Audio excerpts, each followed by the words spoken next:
You're watching Alabama's WVUA News at 10 with your award-winning news team, Claire Huddleston, weather with Richard Scott, and sports with Gary Harris.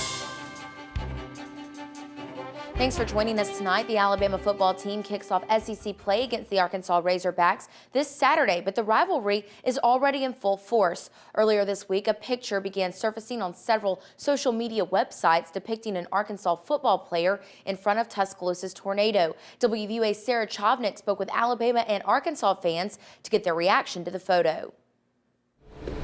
A picture is worth 1,000 words. But for several Alabama and Arkansas football fans who saw this picture, only one word comes to mind: distasteful.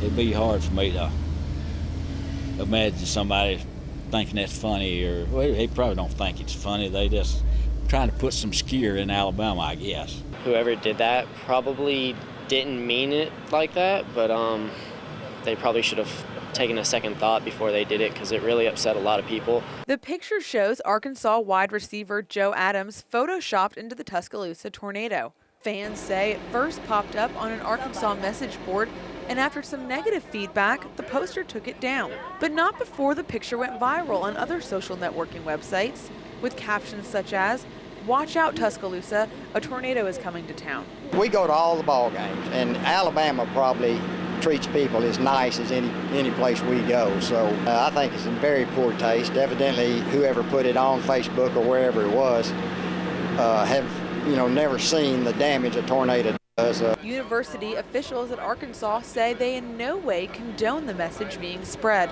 It is disappointing that the work of an overzealous fan would possibly reflect on us, but I don't think the sentiment is shared across the fan base, and I'm positive the sentiment is not shared among the university. Jacobs also says she wants Alabama football fans and Tuscaloosa residents to know they have Arkansas support.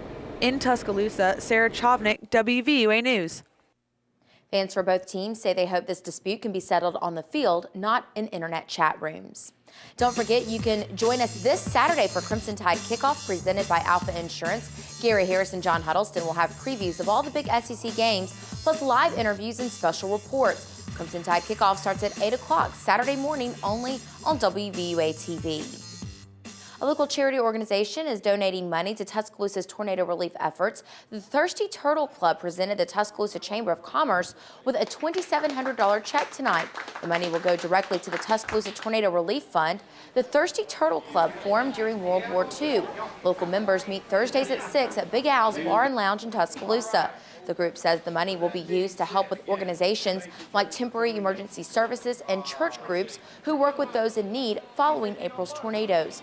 Terry Waters from the Tuscaloosa Chamber of Commerce says the money will go a long way towards helping with disaster relief. So this money hopefully can go to help Forest Lake Baptist Church and others to help get families back on their feet and help them to recover. Our sole purpose is to just do charitable contributions within the community. We have done a bikers run where we had 53 or 54 bikes our first year. We've done the Million Pennies for Colton, a whole bunch of other things too, smaller things, but we've raised over $20,000 just in the last 2 years, just strictly on a voluntary basis. So we're very proud of our group. The club is now raising money for the ALS Walk on October 1st and Miles for Hope early next year. If you're interested in becoming a turtle or helping out, Lou says just show up. The Tuscaloosa County Sheriff's Office has a new substation in McCalla. The substation is on Highway 216 near exit 100 on Interstate 2059. Tonight, Sheriff Ted Sexton had an open house at the substation. He talked to us about why this is the best location for the Sheriff's Office new branch.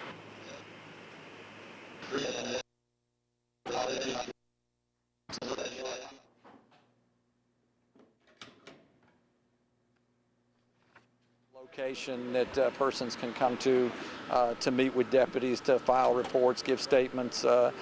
Domestic violence situation where they don't want to be in the home, they can make arrangements to meet a deputy here. And this is a base of operations for the deputies that work out of this area. Of course, for any emergency, call 911, but Sheriff Sexton says you can call 205-752-0616 for non-emergencies. Tuscaloosa County Sheriff's deputies have arrested 4 people on drug charges. The Sheriff's Office says deputies followed up on information from a traffic stop and found a 1-count meth lab, meth, marijuana, and drug paraphernalia at a home in the 5000 block of Keens Mill Road. Deputies arrested 36-year-old William Terry Harless, 47-year-old Francis Edith Epig, 25-year-old Daniel Glenn Wright, and 35-year-old Philip Glendon Wright. All 4 are charged with possession and other drug-related charges. Bail is set at over $150,000 each. Natalie Holloway's mother is against a petition to have Natalie declared dead. Natalie's father, Dave, filed a petition in Jefferson County in June. A hearing is set for tomorrow. Holloway disappeared in 2005 on a graduation trip to Aruba. Beth Holloway says she still hopes for her daughter's safe return. A Prattville pastor is charged with child pornography possession. Clyde David Myers is the pastor at Prattville Community Church. Police obtained search warrants for Myers' home and church. They found thousands of images of children. Myers is being held on a $375,000 bond. Former University of Alabama Huntsville professor Amy Bishop was back in court today. Wearing a prison jumpsuit and protective vest, Bishop pleaded not guilty by reason of insanity. She's charged with killing 3 colleagues and injuring 3 others during a faculty meeting last year. Police say she opened fire at the meeting because she was angry the school denied her tenure. Bishop is due back in court in March.